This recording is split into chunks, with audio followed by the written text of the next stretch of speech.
تو رسول اللہ صلی اللہ علیہ وسلم کے اس پیغام پر، قرآن مجید کی اس تعلیمات پر عیسائی بھی رونے لگے۔ وَإِذَا سَمِعُوا مَا أُنزِلَ إِلَى الرَّسُولِ تَرَى أَعْيُنَهُمْ تَفِيضُ مِنَ الدَّمْعِ مِمَّا عَرَفُوا مِنَ الْحَقِّ، کیونکہ وہ حق کو پہچانتے تھے۔ میرے پیارے، میرا سوال آپ سے یہ ہے، ایک عیسائی قرآن کو سن کر روتا ہے، تو مسلمان ہے، تو کیوں نہیں روتا قرآن سے؟ ہر وہ لت، ہر وہ نشہ جو انسان کی عقل کو مخمور کر دے، بے قابو کر، یعنی اس کو بے حس کر دے، وہ شراب کہلاتی ہے۔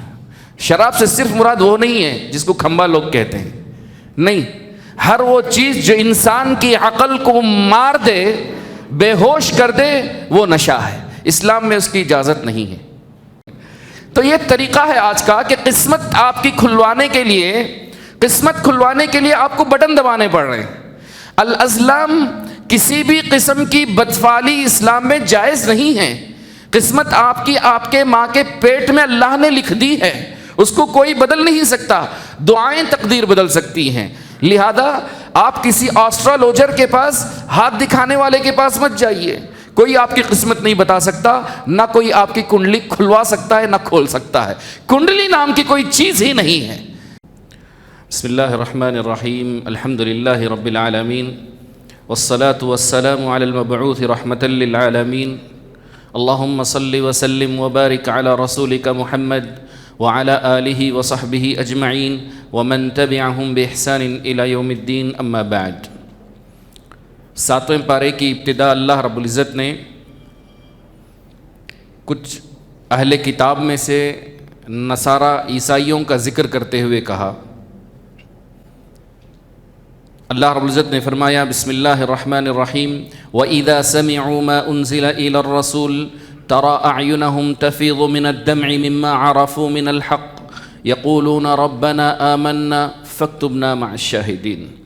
جو کچھ رسول کی طرف نازل کیا گیا ہے، جب وہ اسے سنتے ہیں تو آپ دیکھتے ہیں کہ ان کی آنکھ سے آنسو بہتے ہیں، اس لیے کہ وہ حق کو پہچان گئے اور انہوں نے کہا، اے پروردگارہ ہم تجھ پر ایمان لے آئے، ربنا آمنا فاکتبنا مع الشاہدین، لہذا تو ہمیں گواہوں میں سے نکلے۔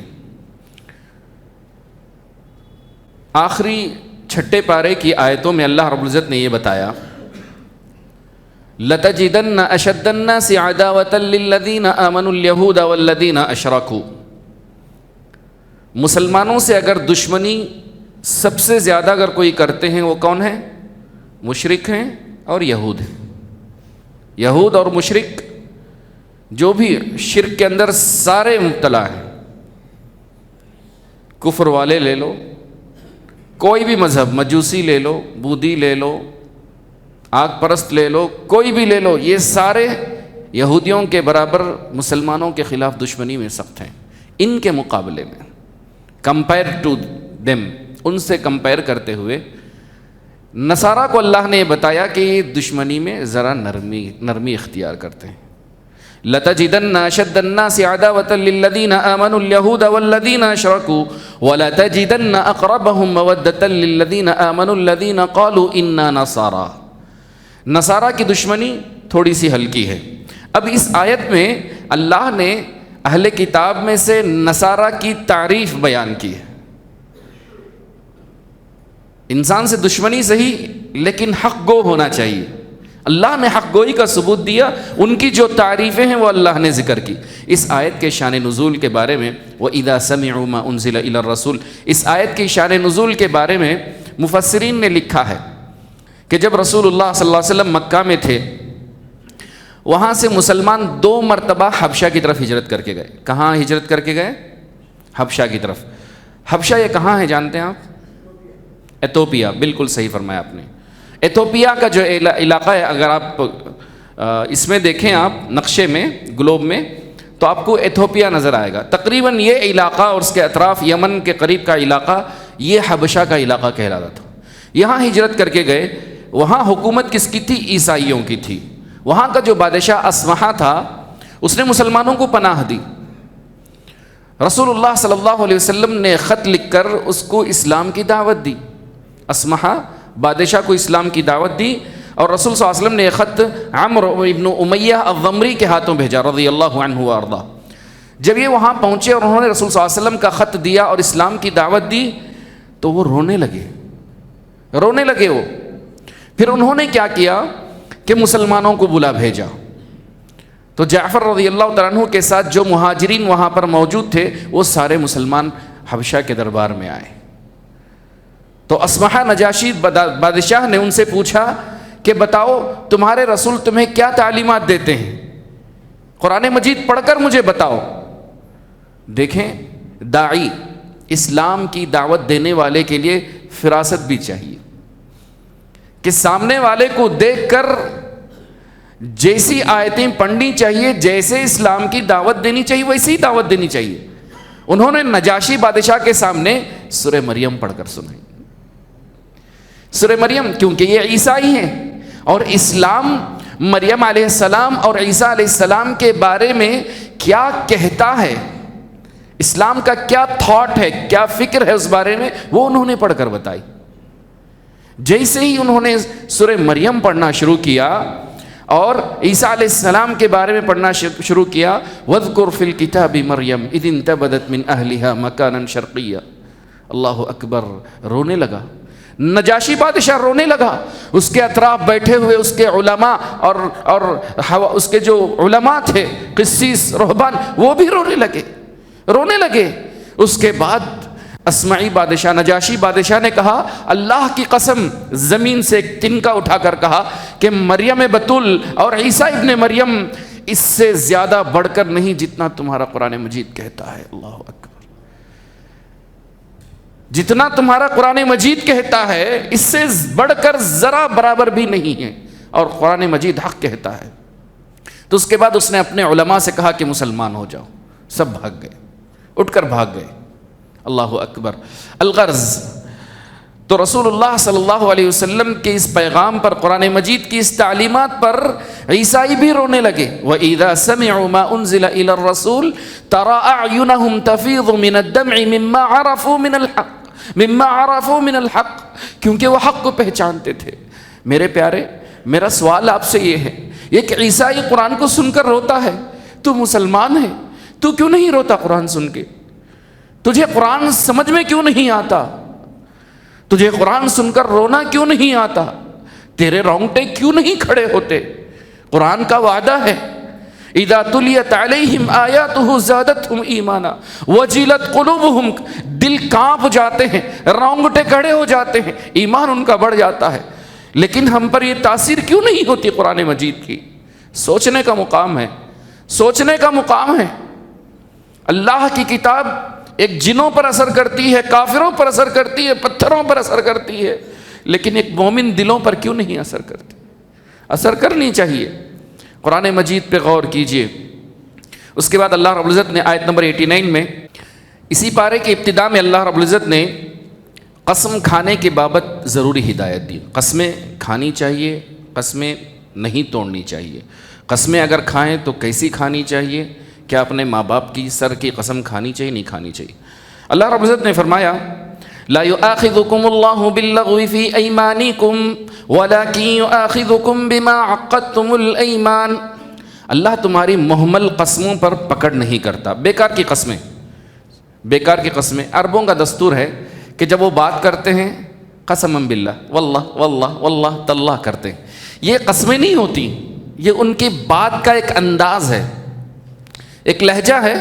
لیکن اللہ پکڑ ان چیزوں کی کرتا ہے جس میں انسان کہتا ہے میں قسم کھا کر کہتا ہوں کہ میں نے ایسا نہیں کیا.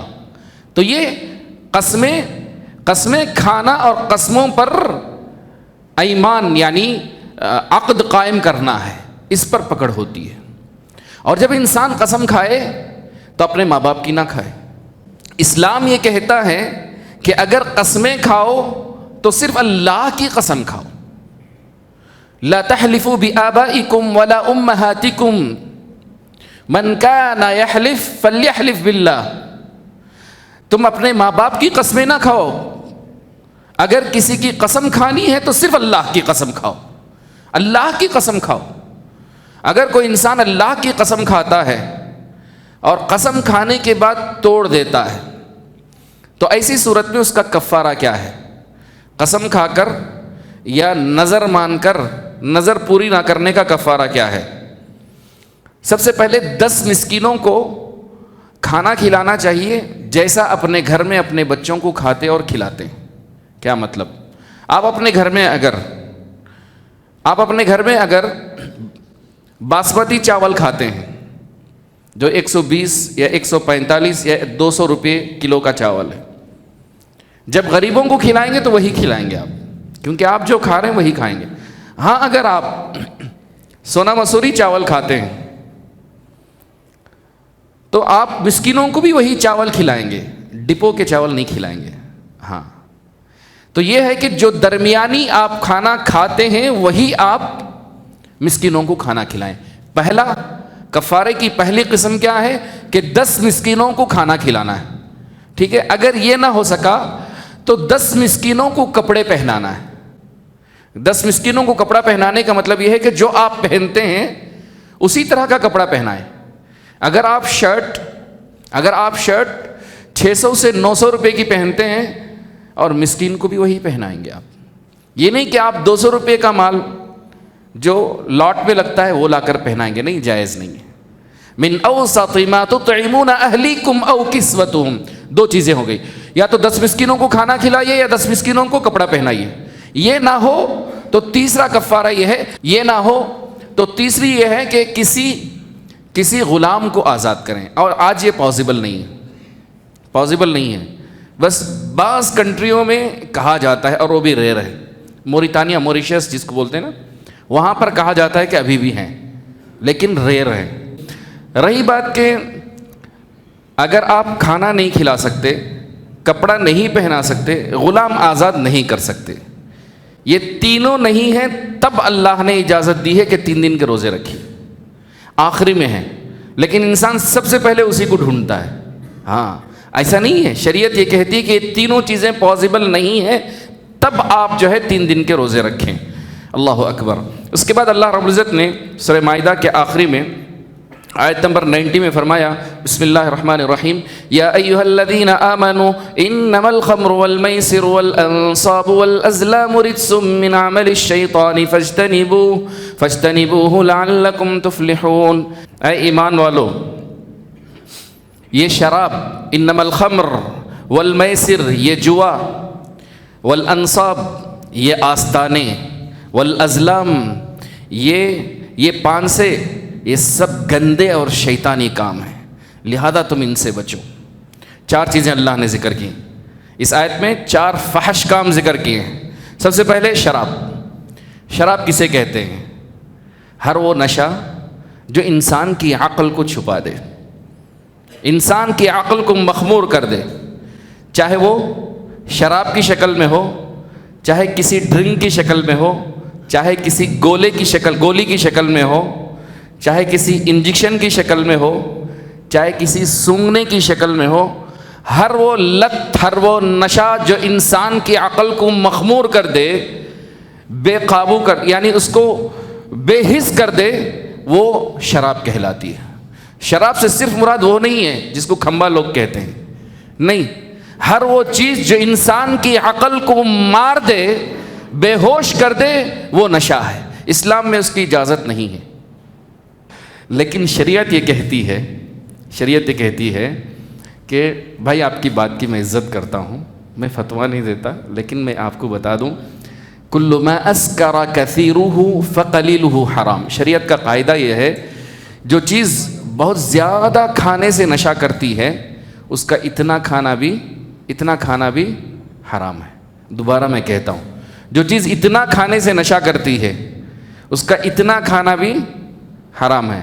مثال کے طور پر ہمارے گھروں میں چیلے بنتے ہیں نا، دوسا کیا بولتے ہیں، آندھرا میں دوسا بولتے ہیں۔ دوسے میں اگر جو سوڈا ڈالا جاتا ہے، سوڈا ڈالتے ہیں نا، کیا بولتے ہیں اسے، سوڈا، اگر سوڈا زیادہ ڈال دے تو آفس میں کام نہیں کریں گے آپ، ہے کہ نہیں؟ خمیر لانے کے لیے سوڈا ڈالا جاتا ہے۔ تو الغرض اسی طرح سے ایک اور چیز ہے، خشخش میں نشہ ہے، لیکن استعمال کرتے ہیں۔ خشخش معلوم ہے، وائٹ دانے، لیکن وہ استعمال کرتے ہیں۔ میرے کیف گریز کرنا چاہیے، اعتراض کرنا۔ ہر وہ چیز جو بہت زیادہ کھانے سے نشہ کرتی ہے وہ کم کھانے سے بھی نشہ ہے الغرض. تو سگریٹ کیا ہے آپ کو سمجھ میں آ گیا؟ سمجھ میں آ گیا؟ نہیں سمجھ میں آیا؟ پھر بھی پیتے. الحمدللہ تہیہ کرو کہ سگریٹ نہیں پئیں گے انشاءاللہ. انشاءاللہ ہر وہ چیز جو نشے میں ڈال دے، انسان کی عقل پر نشے کا پردہ ڈال دے، وہ حرام ہے. میں یہاں ایک بات کہنا چاہتا ہوں. افسوس ہوا اسکولس وغیرہ کا سروے کرنے کا موقع ملتا ہے، وہاں بچوں کی کاؤنسلنگ کرتے ہیں ہم. 9th اور 10th کے بچے، ہمارے 9th اور 10th کے بچے ڈرگس لے رہے ہیں. 15 سال کا بچہ، کلیجہ پھٹتا ہے دیکھ کے. 15 سال کا بچہ، اب وہ ڈرگ نہیں مل رہا ہے بول کے مجبوری میں پیسے. شروع میں کیا ہے دیکھیں، ڈرگ دینے والا فری میں دیتا ہے. ڈرگ کے عادی کرنے کے لیے آپ کو فری میں دیتا ہے. جب آپ عادی ہو جاتے ہیں، آپ اس کو خریدنے کے لیے ہر چیز چوری کرنے پہ تیار ہو جاتا ہے بچہ. گھر کا سامان چوری کرتا ہے، کچھ بھی، کسی کی بھی بائک چوری کرتا ہے، ٹائر چوری کرتا ہے، کچھ بھی بیچ کر کے نشہ خریدتا ہے. 4 چیزیں اللہ نے بتائیں. سب سے پہلی بات میں نے آپ کے سامنے رکھا، شراب. شراب نشے، ہر وہ چیز جو انسان کو نشہ ڈال دے، انسان کی عقل پر پردہ ڈال دے، وہ حرام ہے. نمبر 2 میسر. وہ میسر کہتے ہیں جوا. جوا آپ سب جانتے ہیں. الحمدللہ اللہ نے سب کو محفوظ رکھا ہے اور محفوظ رکھے. اللہ ہمارے بچوں کو محفوظ رکھے. جوا کیا ہے؟ وہ تمام مقابلے، وہ کمپٹیشن جن میں دونوں جانب سے جیتنے والے کے لیے کچھ عوض مقرر کر دیا جاتا ہے. مثال کے طور پر کرکٹ میچ. میں جان بوجھ کر کرکٹ میچ اس لیے کہہ رہا ہوں، جان بوجھ کر میں کرکٹ میچ اس لیے کہہ رہا ہوں کہ ہمارے بچے کرکٹ میچ اس طرح کھیلتے ہیں، حالانکہ جوا کی ایک قسم ہے. جوا کی قسم ہے. وہ کیسے کہ دونوں ٹیم والے مل کر پیسے ڈالتے ہیں، یا 5 ٹیمیں مل کر پیسے ڈالتے ہیں. جو جیتے گا آخری میں وہ سارا پیسہ وہ لے کر جائے گا. ایسے ٹورنامنٹ چلتے نہیں چلتے. جوا ہے یہ جوا ہے، یہ جائز نہیں ہے. تو 2 ٹیمیں یا 4 ٹیمیں مل کر ایک کمپٹیشن کھیلیں، سب مل کے پیسے ڈالیں اور جیتنے والے کو انعام دیا جائے. تو الغرض اللہ جوئے سے محفوظ رکھے. نمبر 4 انصاب. بت وغیرہ جو نصب کیے جاتے ہیں اللہ کے علاوہ، جن کی پوجا کرنے کے لیے جو بت، لکڑی، پتھر یا جو بھی مقرر کیا جائے غیر اللہ کی پوجا کے لیے، وہ انصاب ہے. اور ازلام یا پان سے جو فال نکالنے کے لیے، فال نکالنے کے الگ الگ زمانے میں الگ طریقے ہوتے تھے. پہلے کے زمانے میں تیر نکالے جاتے تھے، آج کے زمانے میں طوطا پتے نکالتا ہے. اور آج ڈیجیٹل زمانے میں موبائل میں ٹی وی پر آپ کو صرف نمبر ڈائل کرنا پڑتا ہے آپ کی قسمت نکالنے کے لیے. 9 نمبر آپ کی قسمت نکالے گا، 8 نمبر آپ کی قسمت نکالے گا، 7 نمبر آپ کو لے کر ڈبائے گا. الغرض وہ عام سا طریقہ ہے. ایک کے لیے وہ دبائیے، تیلگو کے لیے 6 دبائیے، کنڑا کے لیے 7 دبائیے، 0 دبائیے تو گلا دبائیے. تو یہ طریقہ ہے آج کا کہ قسمت آپ کی کھلوانے کے لیے، قسمت کھلوانے کے لیے آپ کو بٹن دبانے پڑ رہے ہیں. الازلام کسی بھی قسم کی بدفعلی اسلام میں جائز نہیں ہے. قسمت آپ کی، آپ کے ماں کے پیٹ میں اللہ نے لکھ دی ہے، اس کو کوئی بدل نہیں سکتا. دعائیں تقدیر بدل سکتی ہیں. لہذا آپ کسی آسٹرالوجر کے پاس، ہاتھ دکھانے والے کے پاس مت جائیے. کوئی آپ کی قسمت نہیں بتا سکتا، نہ کوئی آپ کی کنڈلی کھلوا سکتا ہے نہ کھول سکتا ہے. کنڈلی نام کی کوئی چیز ہی نہیں ہے. لہذا اللہ ہمارے نوجوانوں کی حفاظت فرمائے. آئیے ان کے نقصانات کیا ہیں؟ 4 چیزوں کے نقصانات، 5 نقصان ہیں اللہ نے قرآن میں اسی آیتوں میں ذکر کیے ہیں. یہ تمام امور رجس ہیں، ناپاک ہیں. دیکھنے کو تو جوا صاف دکھتا ہے، دیکھنے کو تو شراب اچھی بوتل میں نظر آتی ہے، دیکھنے کو یہ جوا اور یہ بت پیارے لگتے ہیں، دیکھنے کو تو یہ پانسے یا قسمت کا حال معلوم کرنے والے گیم اچھے لگتے ہیں، لیکن حسی طور پر ناپاک نہیں مگر معنوی طور پر بھی یہ ناپاک ہیں. یہ تمام شیطانی اعمال ہیں. نمبر 2 اللہ نے کہا کہ یہ شیطانی کام ہے. کیسے؟ کہ شیطان چاہتا ہے جوئے کے ذریعے فساد ڈالے. شیطان چاہتا ہے کہ انسان شراب پی کر آئے اور اپنی بیوی سے جھگڑا کرے، اپنی ماں سے جھگڑا کرے، اپنے بچوں سے اور خاندان والوں سے جھگڑا کرے. شیطان چاہتا ہے کہ قسمت کا حال کھلوائے. کسی کی اچھی قسمت کھلی تو حسد کرنے لگے، کسی کی بری قسمت نکلی تو حسد کرنے لگے. اور شیطان تمام شیطانی اعمال ہیں. نمبر 3 ان سے بچے بغیر انسان فلاح و بہبودی پا نہیں سکتا. اگر کامیابی چاہیے تو ان 4 چیزوں سے آپ کو بچنا پڑے گا. نمبر 4 یہ 4 چیزیں انسان کے اندر دشمنی پیدا کرتی ہیں. نمبر 5 مذکورہ اعمال، یہ جو 4 چیزیں ہیں انسان کو اللہ کے ذکر سے غافل کر دیتی ہیں اور بدن کو اللہ کی عبادت سے غافل کر دیتی ہیں۔ اس کے بعد آیت نمبر 106 کی طرف آگے بڑھتا ہوں۔ بسم اللہ الرحمن الرحیم۔ یا ایھا الذین آمنوا شہادۃ بینکم اذا حضر احدکم الموت حین الوصیۃ اثنان ذوا عدل منکم او آخران من غیرکم۔ یہ آیت، اس کے شان نزول میں علماء نے، خاص کر امام بخاری رحمہ اللہ نے حدیث نمبر 2780 عبداللہ بن عباس رضی اللہ تعالیٰ عنہ سے ایک روایت نقل کی ہے۔ وہ یہ ہے کہ بنو سہم کا ایک آدمی، قبیلہ بنو سہم کا ایک آدمی تمیم الداری رضی اللہ تعالیٰ عنہ اور عدی بن بدہ، یہ 2 شخص ہیں، تجارت کے لیے اکثر شام جایا آیا کرتے تھے۔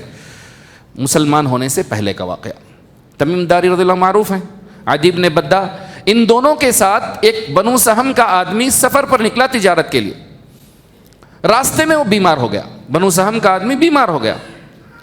بیمار ہو کر اس آدمی نے مرنے سے پہلے وصیت کی کہ اگر میرا انتقال ہو جائے میرا سامان تم میرے گھر والوں کو لوٹا دینا، میرا سامان، میرا ترکہ میرے گھر والوں کو لوٹا دینا۔ یہ وصیت کی اس نے۔ اس کے مال تجارت میں سب سے قیمتی مال ایک سراہی تھی جو چاندی کی تھی لیکن اس پہ سونے کی کڑھائی کی گئی تھی، نقش و نگار سونے کے تھے، یا اس پر سونے کا کور چڑھایا گیا تھا، اور یہ بادشاہ کو بیچنے کے لیے لے کے جا رہا تھا سامان تجارت میں۔ اب اس آدمی بنو سہم کے آدمی کا انتقال ہو گیا، اس کا جو ترکہ تھا اس میں خاص کر وہ سراہی وہ بھی تھی۔ یہ دونوں کیا کیے، تمیم الداری عدی بن بدہ سارا سامان لے گئے، صرف وہ سراہی ایک اپنے پاس رکھ لی، سارا سامان لے جا کر اس کے گھر والوں کو دے دیے۔ لیکن مرنے والے نے ایک چالاکی کی تھی کہ ایک وصیت اس سامان میں بھی چھپا دی تھی، جو سامان گھر کو پہنچنا تھا اس میں بھی اس نے چھپا دی تھی۔ الغرض سامان جب گھر والوں کو پہنچا تو انہوں نے پوچھا کہ بھئی اس میں وہ سراہی نہیں ہے، تو انہوں نے کہا ہمیں اس کا پتہ نہیں، اور وہ سراہی لے کر آئے، لا کر مکے میں بیچ دیے تو 1000 درہم ملے اسے، اس سراہی کے 1000 درہم ملے، دونوں نے 500 رکھ لیے۔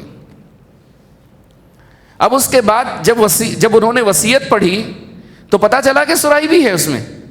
آ کے انہوں نے پوچھا، خاندان والوں نے، بنو سہم کے، تو دونوں نے کہا نہیں وہ تو ہم نے خرید لی تھی، وہ ہم نے بنو سہم کے تمہارے آدمی سے ہم نے خرید لی تھی۔ الغرض بات یہیں تک رہ گئی۔ جب تمیم الداری رضی اللہ تعالیٰ عنہ مسلمان ہوئے انہوں نے وہ 500 درہم لے جا کے لوٹا دیے۔ اسلام دل کو صاف کرتا ہے۔ وہ 500 درہم لے جا کے اس کے خاندان والوں کو لوٹا دیے، بولے کہ وہ تمہارے ساتھی کا حق تھا جو ہم نے بیچ دیا، اور 500 درہم میرے ساتھی کے پاس ہے، اس کے پاس ہے۔ جب عدی بن بدہ سے پوچھنے لوگ گئے تو انہوں نے کہا کہ نہیں میں تو نہیں دوں گا، تو اللہ رب العزت نے یہ آیت نازل فرمائی۔ اس میں یہ ہوا کہ رسول صلی اللہ علیہ وسلم نے بنو سہم کے لوگوں کو بھی بلایا، ان دونوں کو بھی بلایا، فیصلے کے لیے بات رکھی۔ تو جن لوگوں نے دعویٰ کیا کہ سراہی ان کی ہے، خاندان والے، ان کو بولے دلیل دو، انہوں نے کہا دلیل ہمارے پاس کوئی دلیل نہیں ہے، جس کا تھا وہ مر گیا، دلیل نہیں ہے، صرف وصیت ہے۔ تو آپ صلی اللہ علیہ وسلم نے ان دونوں سے کہا، تو تمیم داری نے گواہی دی کہ میں نے لی تھی اور میں نے واپس کر دی۔ رہی بات عدی بن بدہ کے مقابلے میں بنو سہم کے خاندان کے 2 لوگ، جس میں عمر بن عاص رضی اللہ تعالیٰ عنہ اور مطلب ابن ابی وداع رضی اللہ تعالیٰ عنہ، دونوں نے کھڑ کر قسم کھائی کہ وہ سراہی ہمارے خاندان کی ہے، قسم کھائی ان دونوں نے۔ تو رسول اللہ صلی اللہ علیہ وسلم نے ان دونوں کے قسموں کے بدلے فیصلہ و خاندان والوں کے بارے میں کر دیا۔ تو اس بارے میں یہ آیت اتری، شہادۃ بینکم اذا حضر احدکم الموت حین الوصیۃ اثنان ذوا عدل منکم۔ جب کسی کے پاس موت کا وقت قریب ہو اس کو چاہیے کہ وصیت تیار کر لے، وصیت تیار کر لینی چاہیے۔ الغرض اس صورت کے اندر کچھ خاص احکام ہیں جو دوسری صورتوں میں نہیں ہیں، 19 احکام ہیں، کچھ میں نے کل ذکر کر دیے تھے، اس کو میں سرسری ذکر کروں گا، باقی جو ہے کچھ احکام ہے میں ذکر کرتا ہوں۔ سب سے پہلے اللہ نے کچھ جانوروں کو اس میں حرام قرار دیا تھا، اس میں سے ایک مردار ہے، نمبر 2 جو گلا گھونٹ کر مر جائے، نمبر 3 جو پتھر یا لکڑی سے مار کر مر جائے، دیوار سے ٹکرا کر مر جائے۔ نمبر 4 جو اونچائی سے گر کر مر جائے۔ نمبر 5 جو سینگ مار کر کسی جانور نے اسے مار دیا ہو۔ نمبر 6 جو کسی درندے نے جسے کھا کر مار دیا ہو۔ اور جو 7 جو کسی بت پر جس کو چڑھاوا چڑھایا گیا ہو، فال نکالنے کو بھی اللہ نے حرام قرار دیا ہے۔ اس کے بعد نمبر 8واں حکم اس میں یہ بتایا گیا کہ وہ کتے جو شکار کے لیے تیار کیے جاتے ہیں اور جن کو سکھایا جاتا ہے، اگر بسم اللہ بول کر چھوڑیں اور وہ جانور کو پکڑیں نہ کھائیں تو انشاءاللہ وہ جانور ذبح کرنے کے بعد حلال ہو سکتا ہے۔ اور اہل کتاب کا کھانا حلال ہے۔ نمبر 10 اہل کتاب کی پاک باز نیک عورتوں سے شادی کی جا سکتی ہے۔ نمبر 11 اس صورت کے اندر تیمم کا طریقہ بتایا، تیمم کی آیتیں نازل ہوئیں۔ اور اسی طرح سے نمبر 12 اس صورت کے اندر اللہ رب العزت نے چوری کرنے والوں کا ہاتھ کاٹنے کا حکم دیا۔ اگر ربع دینار یعنی 3 درہم یا اس سے زیادہ اگر کوئی چوری کرے تو اس صورت میں اگر گواہی مل جائے، دلیل قائم ہو تو ہاتھ کاٹا جائے گا۔ اور اس کے علاوہ اللہ رب العزت نے کہا کہ حرم میں تم شکار نہ کرو، اگر کوئی شکار کرتا ہے تو اس کا فدیہ دینا پڑے گا۔ جو خاص احکام ہیں جو میں نے کل ذکر نہیں کیے، جو 7ویں پارے کے شروع میں ہیں، اس میں یہ ہے کہ اللہ رب العزت نے جانوروں میں کوئی ایسا جانور نہیں رکھا، یہاں خاص کر وہ احکام بتائے جا رہے ہیں جو مشرکین مکہ جاہلیت میں کچھ جانوروں کو چھوڑ دیتے تھے۔ آج بھی یہ طریقہ ہے کہ کچھ جانوروں کو غیروں کے نام پہ چھوڑ دیا جاتا ہے، نہ اسے کاٹا جاتا، نہ اسے جو ہے کچھ کیا جاتا، بلکہ وہ غیروں کے نام پہ چھوڑ دیے جاتے ہیں۔ اس کی مثال آپ کو معلوم ہے، ہر چوراہے پہ جو جانور کھڑے ہوتے ہیں، جی ہاں، ہر چوراہے پہ جو جانور کھڑے ہیں، اللہ نے کہا ما جعل اللہ من بحیرہ، بحیرہ سے مراد سعید بن مسیب رحمہ اللہ نے کہا کہ وہ جانور جس کا تھن چھوڑ دیا جاتا ہے، کوئی اس کے تھن سے دودھ نہیں نکالتا، کیوں؟ وہ سمجھتے ہیں کہ یہ شیطانوں کے لیے خاص ہے، شیطان اس کا دودھ پیئیں گے۔ ما جعل اللہ من بحیرہ، اللہ نے کسی جانور کو شیطان کے لیے خاص نہیں کر رکھا ہے، کوئی ایسا جانور نہیں چھوڑا جس کا تھن شیطانوں کے لیے ہو۔ ولا سائبہ، اور نہ ہی اللہ کے دین میں اللہ کے پاس کوئی ایسا جانور ہے جو غیر اللہ کے لیے چھوڑ دیا گیا، بتوں کے لیے چھوڑ دیا گیا ہو۔ ولا وسیلہ، وسیلہ کہتے ہیں اس بکری کو یا اس جانور کو جو صرف فیمیل بکریاں جنتی ہے، یعنی صرف بکریاں جنتی ہے، میل نہیں جنتی، یعنی بکرا نہیں جنتی۔ تو کیا کرتے تھے؟ ایسی بکری کو بھی چھوڑ دیتے تھے، ایسی بکری کو بھی چھوڑ دیتے تھے۔ جو 3 بیٹیوں کو پالے پوسے، نیک تربیت کرے، پڑھائے اور ان کے نخرے سنبھالے، وہ بیٹیاں جہنم سے آڑ بن جاتی ہیں، اس کے لیے جہنم سے آڑ بن جاتی ہیں، جنت میں جانے کا سہارا بن جاتی ہیں۔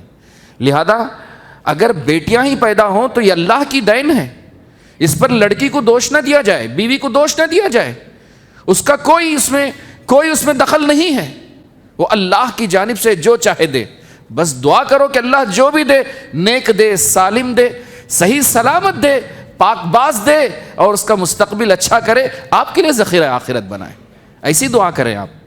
ما جعل اللہ من بحیرۃ ولا سائبۃ ولا وسیلہ، وسیلہ اس جانور کو کہتے تھے جو مشرکین مکہ صرف فیمیل بکریاں جننے پر اس کو چھوڑ دیتے تھے کہ میل پیدا نہیں ہوا۔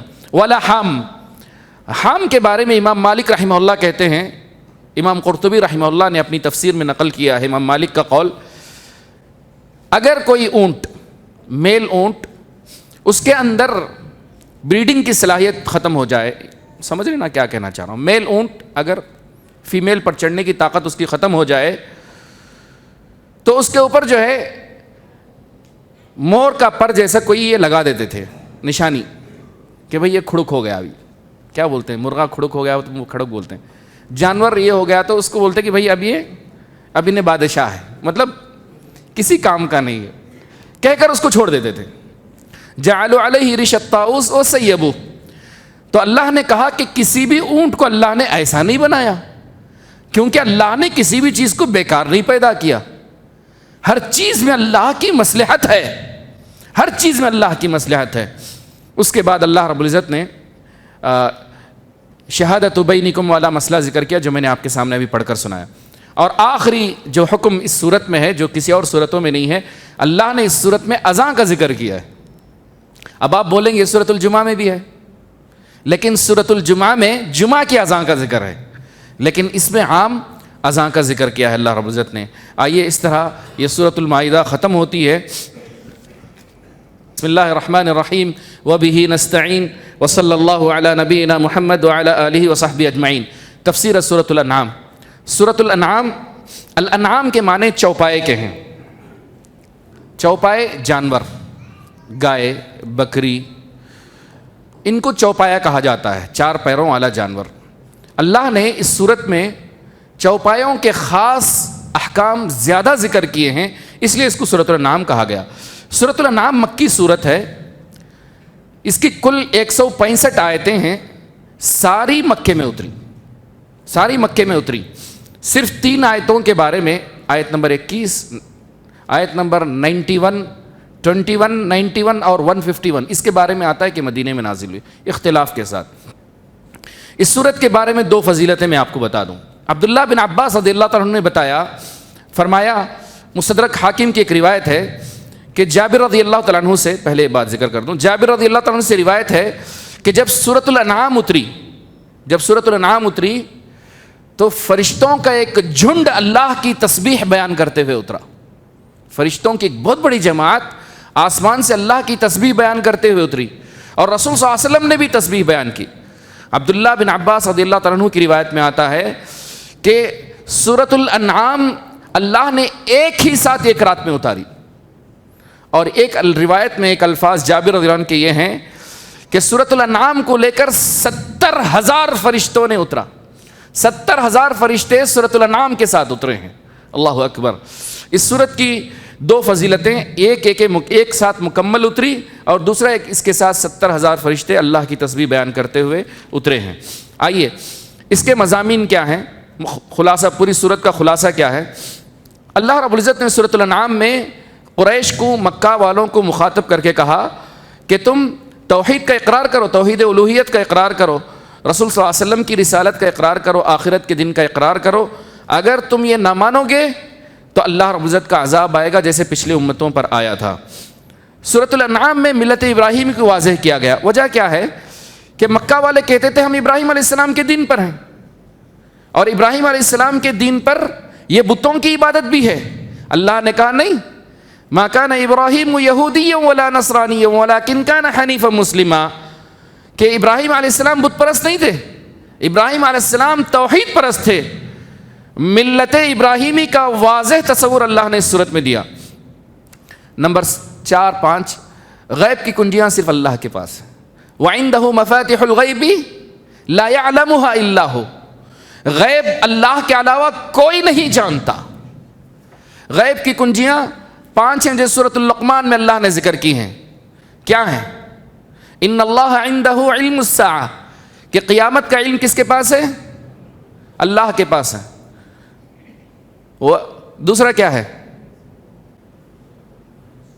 وَيُنَزِّلُ الْغَيْثَ، بارش برسانا یہ اللہ کے پاس ہے۔ نمبر 3، وَيَعْلَمُ مَا فِي الْأَرْحَامِ، ماں کے پیٹ میں کیا ہے یہ اللہ ہی بہتر جانتا ہے۔ نمبر 4، وَمَا تَدْرِي نَفْسٌ مَاذَا تَكْسِبُ غَدًا، انسان کل کیا کمائے گا کوئی نہیں جانتا۔ وَمَا تَدْرِي نَفْسٌ بِأَيِّ أَرْضٍ تَمُوتُ، اور کوئی انسان یہ نہیں جانتا کہ کب کہاں مرے گا۔ اللہ اکبر۔ یہ غیب کی کنجیاں ہیں، کوئی نہیں جانتا۔ اللہ نے رسول اللہ صلی اللہ علیہ وسلم کی زبانی اس صورت میں فرمایا، کہہ دیجئے محمد صلی اللہ علیہ وسلم، قُلْ لَا أَقُولُ لَكُمْ عِنْدِي خَزَائِنُ اللَّهِ، کہہ دیجئے کہ میں یہ نہیں کہتا کہ اللہ کے خزانے میرے پاس ہیں۔ وَلَا أَعْلَمُ الْغَيْبَ، اور کہہ دیجئے کہ میں غیب نہیں جانتا۔ وَلَا أَقُولُ لَكُمْ إِنِّي مَلَكٌ، اور کہہ دیجئے کہ میں یہ بھی نہیں کہتا کہ میں فرشتہ ہوں۔ اللہ اکبر۔ اللہ جو مجھ پر نازل کرتا ہے میں صرف اس کی پیروی کرتا ہوں۔ تو غیب کا علم صرف اللہ کے پاس ہے۔ اس کے بعد مشرکین مکہ کے بے جا مطالبات کا ذکر کیا، ان کی خواہشات، تمنائیں کیا کیا تھیں۔ ان کی تمنا ایک یہ تھی کہ اے محمد صلی اللہ علیہ وسلم، تم غریبوں کے ساتھ، فقیروں کے ساتھ بیٹھتے ہو۔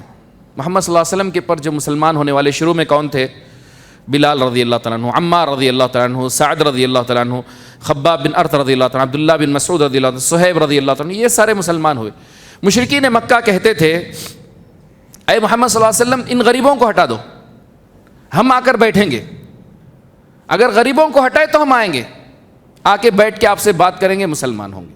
اللہ نے کہا نہیں، وَلَا تَطْرُدِ الَّذِينَ يَدْعُونَ رَبَّهُمْ بِالْغَدَاةِ وَالْعَشِيِّ يُرِيدُونَ وَجْهَهُ، اے محمد صلی اللہ علیہ وسلم جو صبح شام اللہ کو پکارتے ہیں ان کو مت دھتکارو، جو اللہ کی عبادت کرتے ہیں ان کو مت دھتکاریے، ان کو اپنے پاس بٹھائیے، سلام کیجئے، ان کے لیے دعائیں کیجئے۔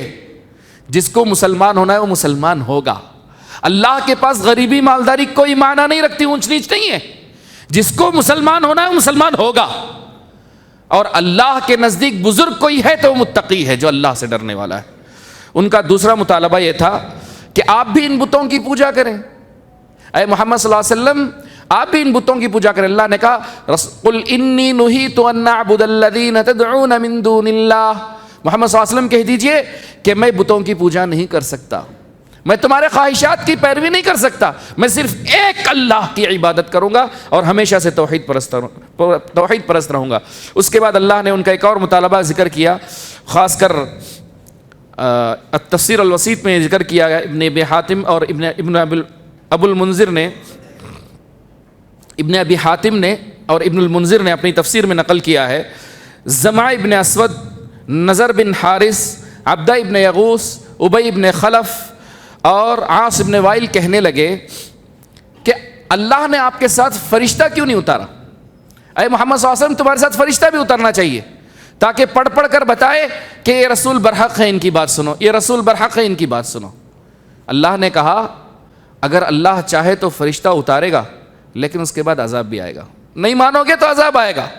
نمبر دو، اگر اللہ فرشتے کو اتارے گا تو انسان کی شکل میں اتارے گا، انسان کی شکل میں اتارے گا، ایسے نہیں اتارے گا، اور پھر نہ ماننے پر اللہ تعالیٰ کا عذاب بھی آئے گا۔ اس کے بعد مشرکین کا چوتھا مطالبہ یہ تھا کہ عبداللہ ابن امیہ اور اس کے ساتھیوں نے گزارش کی کہ آسمان سے صحیفہ نازل ہو اور 4 فرشتے اسے اٹھا کر لے کر آئے۔ اللہ نے کہا یہ بیکار کے مطالبے، یہ سب بیکار کے ہیں، مسلمان ہونا ہے تو مسلمان ہوں گے، ورنہ ان کو کچھ بتانے کا کوئی فائدہ نہیں ہے۔ سورۃ الانعام کی آغاز اللہ نے اپنی حمد سے، اپنی تعریف سے کی ہے، الحمدللہ الذی خلق السماوات والارض وجعل الظلمات والنور ثم الذین کفروا بربہم یعدلون۔ اللہ ہی ہے، ساری تعریفیں اسی کے لیے ہیں جس نے آسمانوں کو پیدا کیا، زمینوں کو پیدا کیا۔ اللہ نے کیوں اس کو ذکر کیا؟ کیونکہ مشرکین مکہ جانتے تھے کہ آسمان و زمین کس نے پیدا کیا؟ اللہ نے، وہ اقرار کرتے تھے۔ وہ آسمان بغیر ستون کے بنایا، بہت پیارا بنایا، اس میں چراغوں سے مزین کیا، چاند بنایا، اس میں سورج رکھا، اللہ نے بادل گھٹاٹ رکھا، طبقہ وار بنایا، زمین پیدا کیا، زمین کو بچھایا، ہموار کیا، پہاڑ اس میں میخوں کی طرح بنایا، سمندر ندیاں بنائی، تمہارے لیے راستے بنائے، اور اس میں پھل پودے اگائے اللہ نے، اور اس میں اللہ نے زمین میں چوپائے بہائے، سب تمہارے لیے، سب تمہارے لیے۔ تو ساری تعریفیں اسی اللہ کے لیے ہیں۔ یہاں ایک سوال یہ ہے، الحمدللہ الذی خلق السماوات والارض وجعل الظلمات والنور، اور اللہ نے اندھیرے بھی بنائے، روشنی بھی بنائی۔ ظلمات جمع بنایا اللہ نے، اندھیرے، نور سنگل، کیوں؟ ہدایت کا راستہ ایک ہی ہے، گمراہیاں بہت ہیں۔ نور بڑا شریف ہے، اشرف ہے نور، اس لیے اللہ نے تنہا ذکر کیا، نور ایک کافی ہے جو نور ہدایت ہے۔ اندھیرے کتنے بھی ہوں ان سب کو ہٹائے گا یہ کتاب اللہ کا نور۔ تو اللہ نے کہا وَجَعَلَ الظُّلُمَاتِ وَالنُّورَ ثُمَّ الَّذِينَ كَفَرُوا بِرَبِّهِمْ يَعْدِلُونَ، پھر بھی کافر اللہ کے شریک ٹھہراتے ہیں۔ اس کے بعد اللہ نے کہا وَهُوَ اللَّهُ فِي السَّمَاوَاتِ وَفِي الْأَرْضِ يَعْلَمُ سِرَّكُمْ وَجَهْرَكُمْ وَيَعْلَمُ مَا تَكْسِبُونَ، وہی اللہ ہے جس کی عبادت آسمانوں میں بھی ہوتی ہے، زمینوں میں بھی ہوتی ہے، اور وہ جانتا ہے زمین کے بھیدوں کو، آسمانوں کے بھیدوں کو، تمہارے بھیدوں کو، وہ باخبر ہے تمہارے ظاہر سے، تمہارے باطن سے۔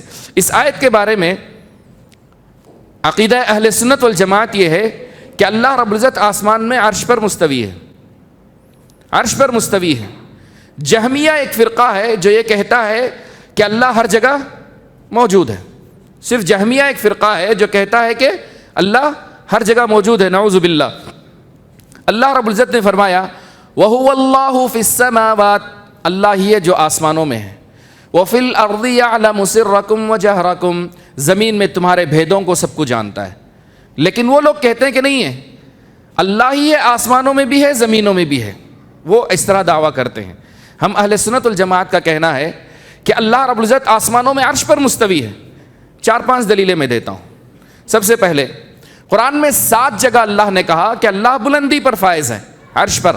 الرحمن علی العرش استوى, الرحمن عرش پر مستوی ہے. نمبر 2, نزل به الروح الامین, قرآن مجید اللہ نے آسمان سے اتارا ہے.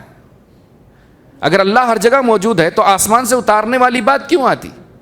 نمبر 3, الیہ یصعد الکلم الطیب, نیکیاں ہماری, روزے ہمارے, نیک اعمال اٹھائے جاتے ہیں اللہ کے پاس, اٹھائے جاتے ہیں.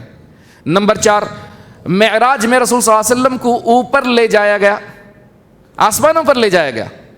اگر اللہ ہر جگہ موجود ہے کہنے والوں کے مطابق, تو معراج کو لے جانے کی کیا ضرورت پیش آتی؟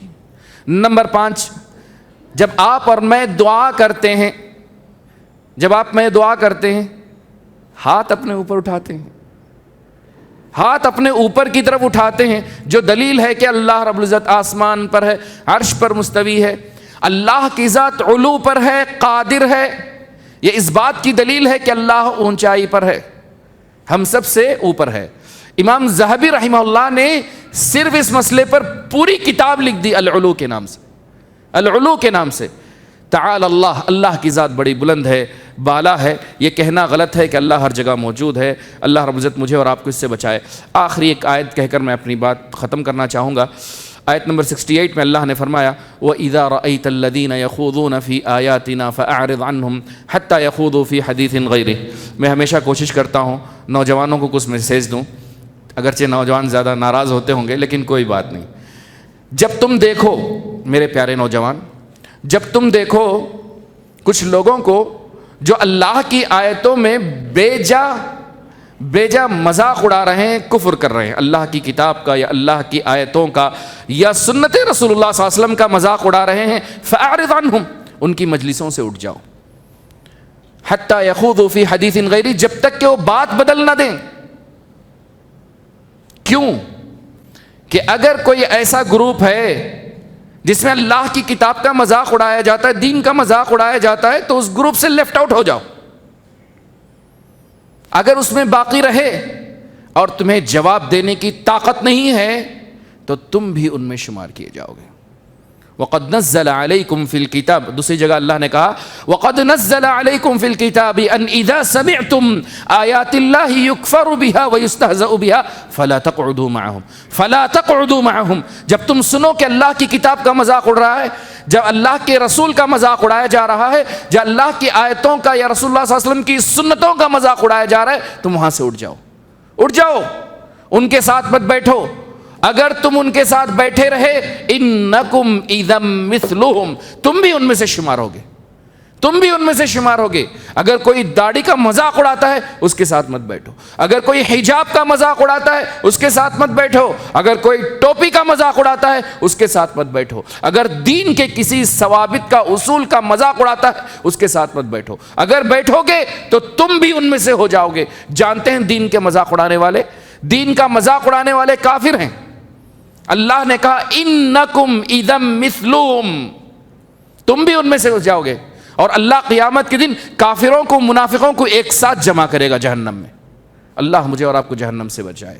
الغرض تو اس کے کافی احکام ہیں. آخری میں اللہ رب العزت نے اس سورت کے ابراہیم علیہ الصلوۃ والسلام کے تعلق سے کہا کہ جب ابراہیم علیہ الصلوۃ والسلام نے اپنے والد سے گفتگو کی, ان کو توحید کی دعوت دی. مشہور ہے, آپ نے سنا ہے بارہا, کہ جب انہوں نے ستارے کو دیکھا تو کہا میرا رب ہے, جب چاند کو دیکھا تو کہا میرا رب ہے, جب سورج کو دیکھا تو کہا میرا رب ہے. آخر میں انہوں نے کہا کہ میرا رب غائب نہیں ہوتا, گم نہیں ہو سکتا, میرا رب وہی ہے جس نے مجھے پیدا کیا, جو مجھے شفا دیتا ہے. اللہ توحید کی ہدایت دیتا ہے اگر انسان حق کی تلاش کرے. اس کے بعد جو ہے اللہ رب العزت نے اس صورت کے اندر 25 انبیاء کا تذکرہ کیا ہے. ایک ساتھ پے در پہ 25 انبیاء کا تذکرہ کیا اور بتایا کہ ابراہیم علیہ السلام کی سنت پر چلنے والے تھے.